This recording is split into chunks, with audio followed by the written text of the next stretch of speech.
Hello and welcome to episode 15 of the What Shara Made podcast. Thanks for joining me again today.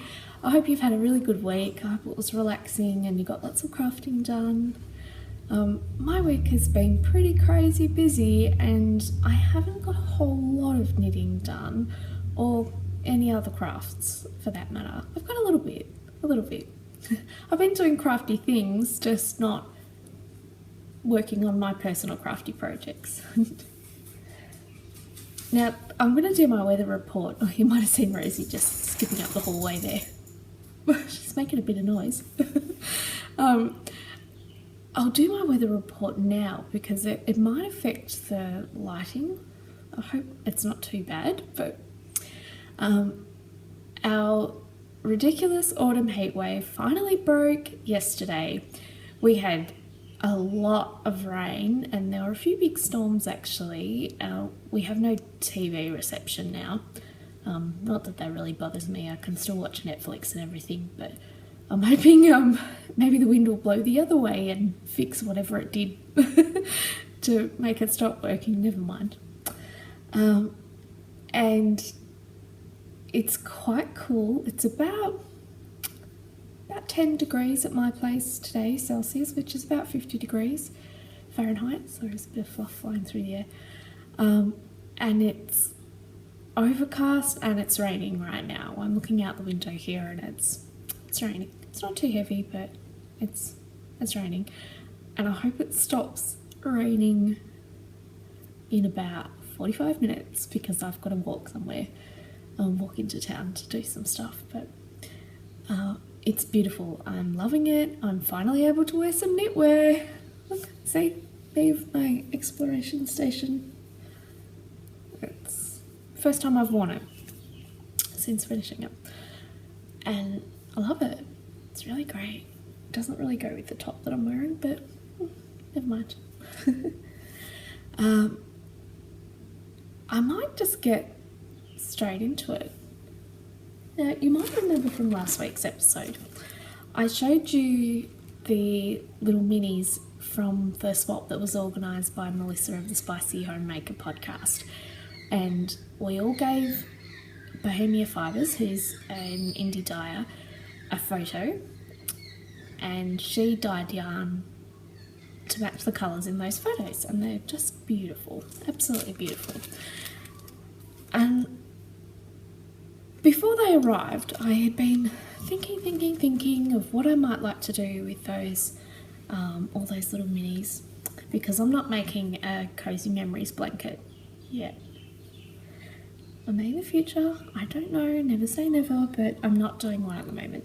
So I had to think of an alternative to do, to use those minis, and they're really, really beautiful, and I didn't want to hide them away as socks, hide them in my shoes. So I thought I'll do a shawl, but there wasn't quite enough to do a shawl just using the minis, so I thought I'll add a neutral to those. And I came up with this idea, and I'm not sure I'm 100% in love with it yet, but maybe once I do a bit more, I might be more in love with it.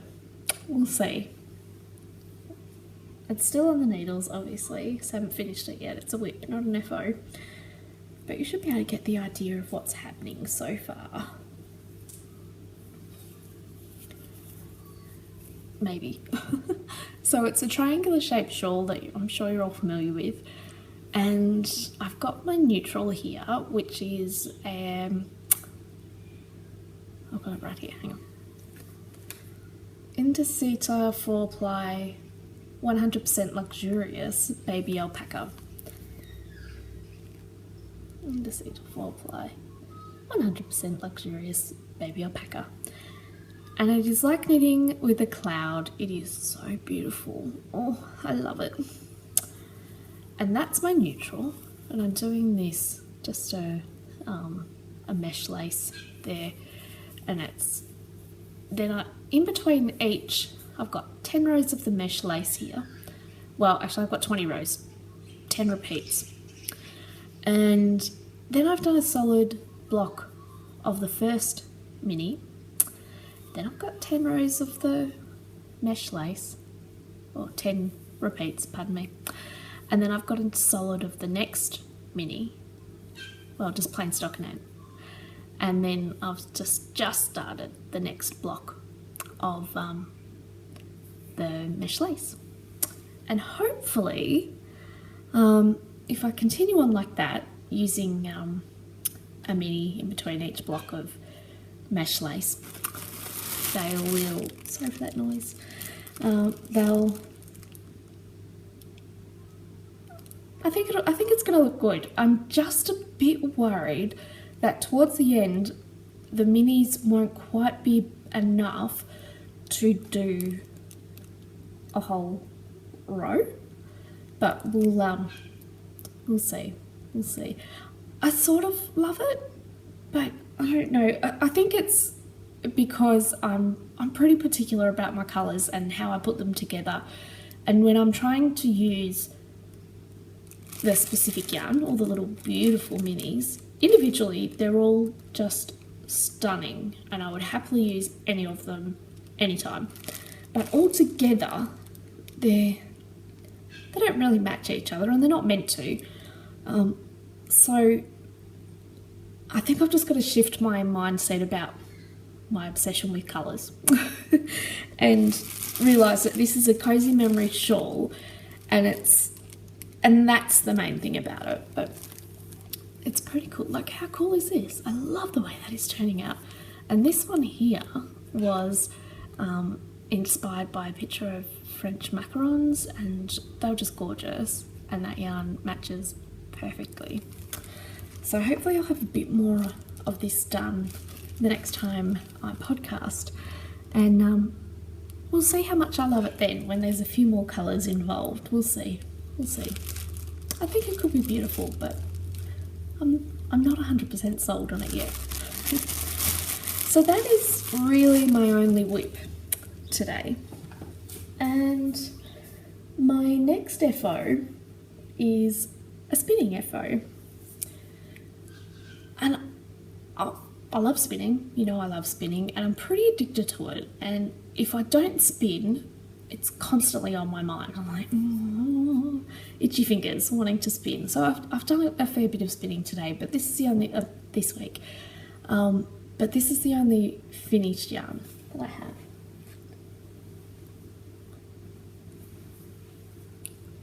Oh, thanks, Rosie. It's pretty good colour representation of it. That's pretty accurate, I think. Maybe that's a bit more. Anyway, that's what it looks like. And it's 1 ply of purple corridor and 1 ply of navy blue corridor, and then these little orange speckles through it are recycled sari silk, and it looks like this in the packet, and it's a byproduct of the manufacture of saris, Indian saris, and they're silk, and it's all sort of matted together in a bit of a wad. It's the best way to describe it. So when I was spinning, I did when I was spinning the navy blue singles, I was sort of untangling a bit of the sari silk and just stretching it out and laying it, just holding it together with my navy blue fleece and spinning it that way.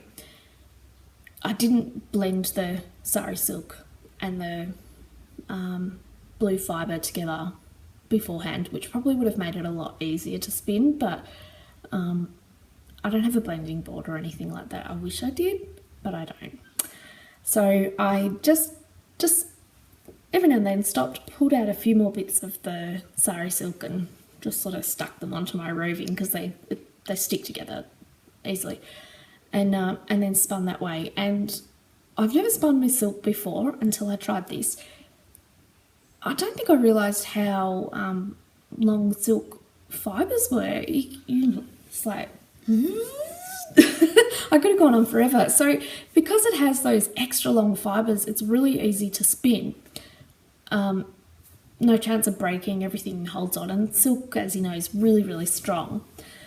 So it was pretty cool. I only added the silk fibre to the navy blue singles, and then the purple singles I just spun on their own, and then plied them together. And it was exactly how I imagined it was going to look, and I seriously love it. Oh, I've got a bit of a problem with my hand spun yarn, actually. I love them so much when they're just like this that I don't want to use them. I just love them. I just love looking at them and squishing them and feeling them, and I just love them like this. And so I'm always too scared to use them. I've actually only made 3 things out of my hand spun yarn. The rest is just sitting in beautiful little hanks like this. So silly, so silly. But I think maybe this one is going to turn into a hat. I'm not sure. I don't know. I love it so much. I've got about 250 metres there, so I mean there's plenty to do a hat, but I'm not sure. Maybe I'll try and incorporate it into another shawl because I need more shawls. So that was a really interesting spin, and I've got some more spinning related things to talk about a little bit later. Might just have a little bit of a tea interlude. Today's tea, it's in a bit of an, plain looking mug, but it's one of my favourites.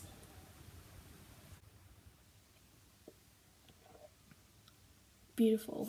I've got some cinnamon green tea in here, and it's perfect for a rainy, cold day like today.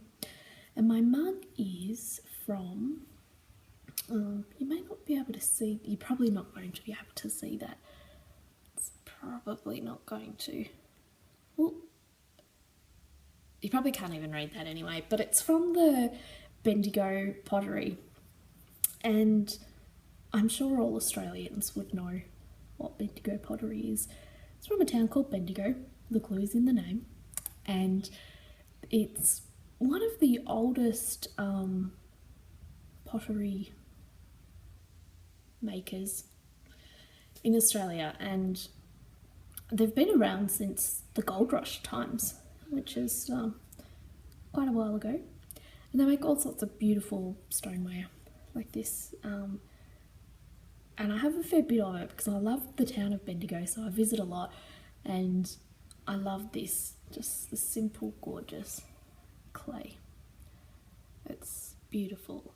And because of its shape, it keeps the drink that's in there hot for a really long time, so it's a really good one to use on a cold day. Beautiful. Oh, and the tea, I did tell you about the tea. It's a cinnamon green tea. Gorgeous. Now, I have been doing a couple of swaps, and I did a Valentine's Day podcaster swap that was organised by the spicy homemaker Melissa. Thank you, Melissa, for doing that. It was awesome. And I got paired up with Amber from the Yarn Junkie podcast, and I'm so glad I did because I hadn't heard of the Yarn Junkie podcast until Melissa paired us up. And it was such a treat because I love watching Amber in her podcast. And she's so much fun, and it's just been so nice chatting with her on Ravelry and Instagram, and love it.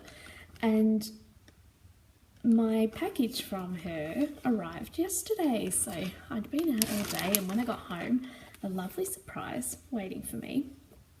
And the first piece that was in there is this gorgeous woven coaster. Isn't that gorgeous?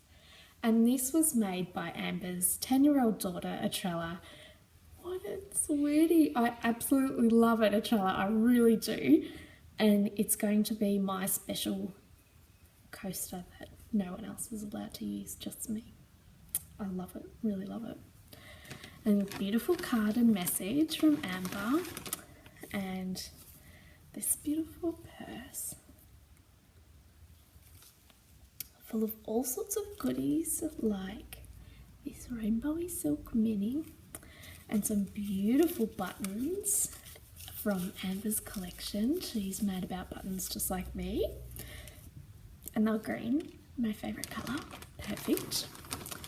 And some gorgeous, gorgeous earrings. I'm going to wear those later on today when I head out. And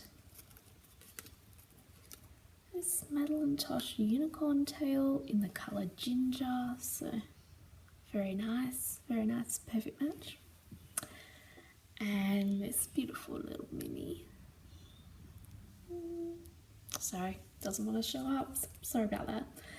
And this, it was so cute. She's labelled all these, telling me what she's made from this yarn, and I love that. That's the perfect cozy memory. Really cute.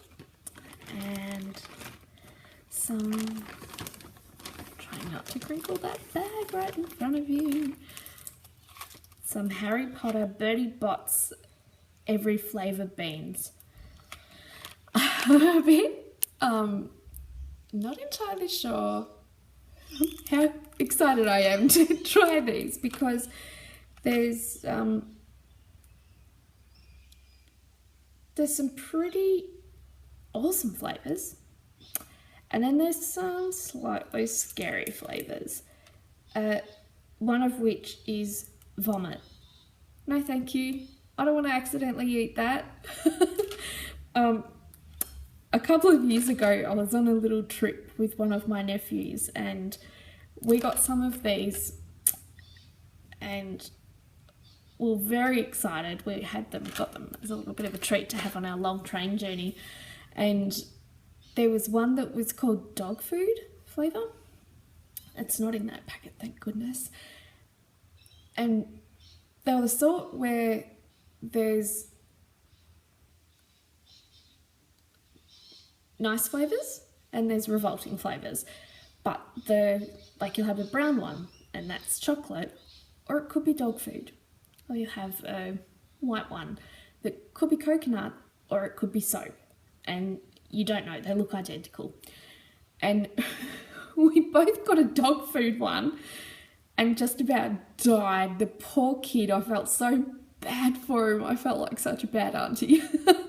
And I had to give him chewing gum, and after the first bit of chewing gum we had to have another bit, and we couldn't get rid of the smell. We both spat the dog food flavoured jelly beans out into a serviette and put them in the rubbish, but I had the scent of it on my hands and I felt like it was all over me, and he couldn't get rid of the taste in his mouth, and we struggled that day and we've sworn off them.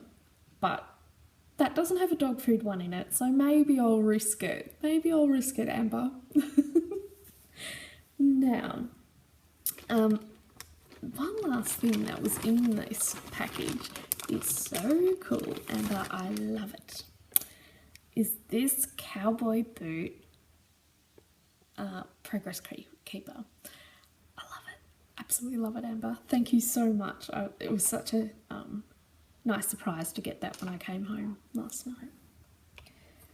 And another swap that I took part in was the fibre share swap, which we've probably seen around on Instagram, and I missed out last time they had it. I found out about it too late.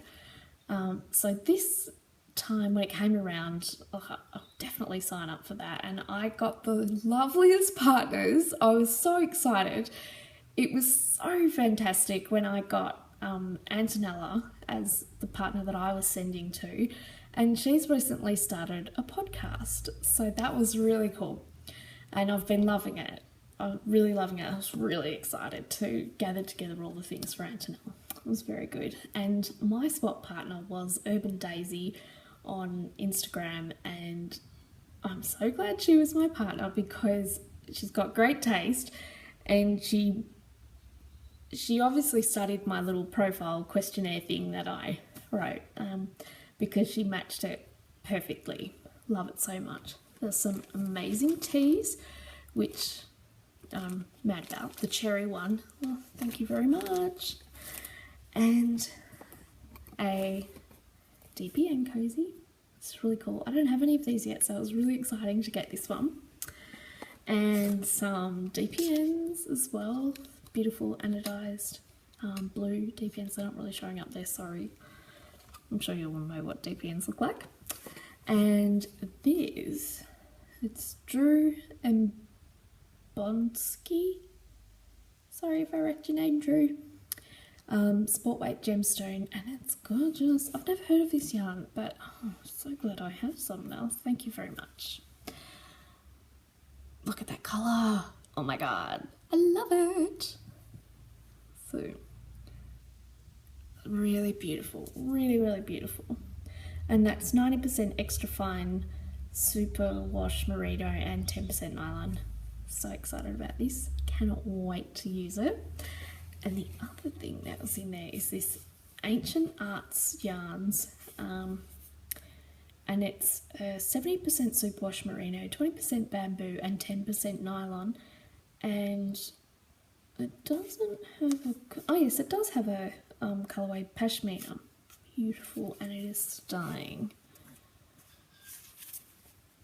Oh, how gorgeous are those colours. Oh, absolutely beautiful. I cannot wait to use this. They almost kind of go to, oh, maybe they don't. Maybe I'm just imagining that. Maybe with a third colour that join them together, it could look pretty amazing. So excited. Thank you so much for that, Urban Daisy. I adore it. Now, last week, you'll remember me showing you my botanical dyeing experiments that I'd been doing with some native Australian indigo, and I'd been using a solar dyeing method, which is just putting my yarn in a jar with the dye that I'd made from the leaves of the Indigophora australis and letting it sit in the sun. And it worked beautifully. I loved it, really excited about that, and I can't wait to do that on a bit of a larger scale. Earlier last year, I think in early 2015, I did a botanical dyeing course here in my town with a beautiful, amazing artist, and she's so knowledgeable about botanical dyeing amongst all the other wonderful things she does. And I did this course, and it was so informative and just wonderful. And we dyed lots of different samples using lots of different things, and at the end of the day we had a bunch of minis, and they were quite small minis, very small, but we had loads of them, and I wanted to use all of them. I didn't want a skerrick to go to waste, so I devised this little hat pattern. Hopefully it shows up.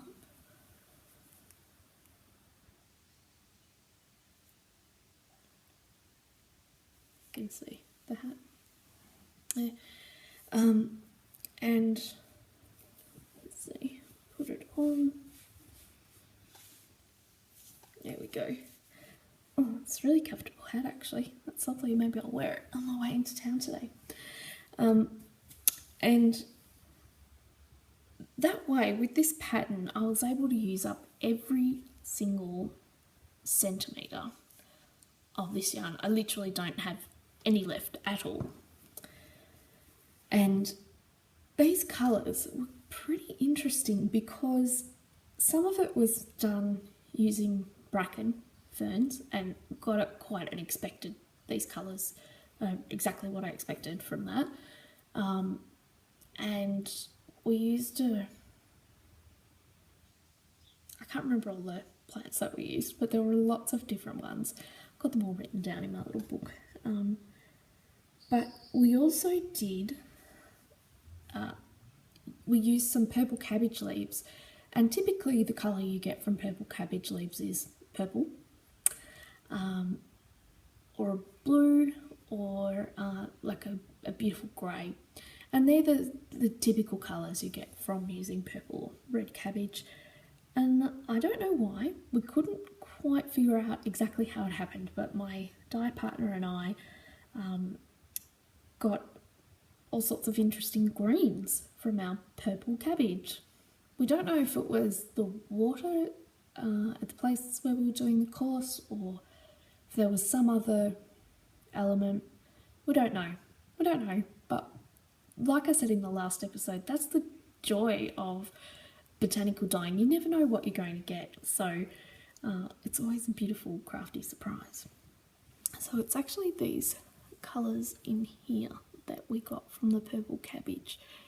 They're pretty weird, aren't they? But beautiful, like right up my alley, of course. You know, I love a good green. And the base yarn for that is, what is that? It's Bendigo Wool & Mills Rustic in a DK weight. Just gorgeous. Absolutely love that hat so much. It's my other little botanical dyeing thing that I've got to show you. And I just realised I forgot to get an important tool for this episode, because I'm going to draw the winner for the March prize of the year-long stash busting craft along. So just give me one moment while I go and grab my phone. I'm back. And in that FO thread, we've got 71 entries. The first few are mine or were invalid entries. So it goes from 4 to 71. And that's what I've got on here. I don't know if that's actually going to be visible. No, it's not. You're just seeing some reflections. It says 4 to 71. Now let's see what we get. Post number 6. Oh, who's that? Oh, how exciting. Let me see. That'll be on the first page.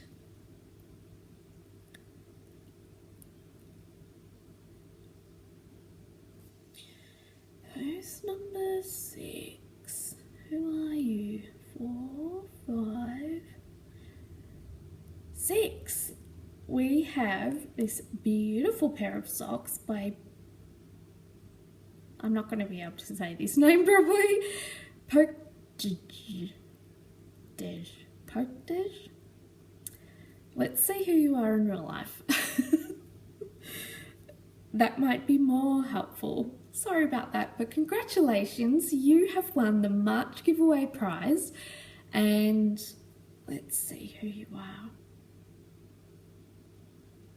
Oh, you don't have a name.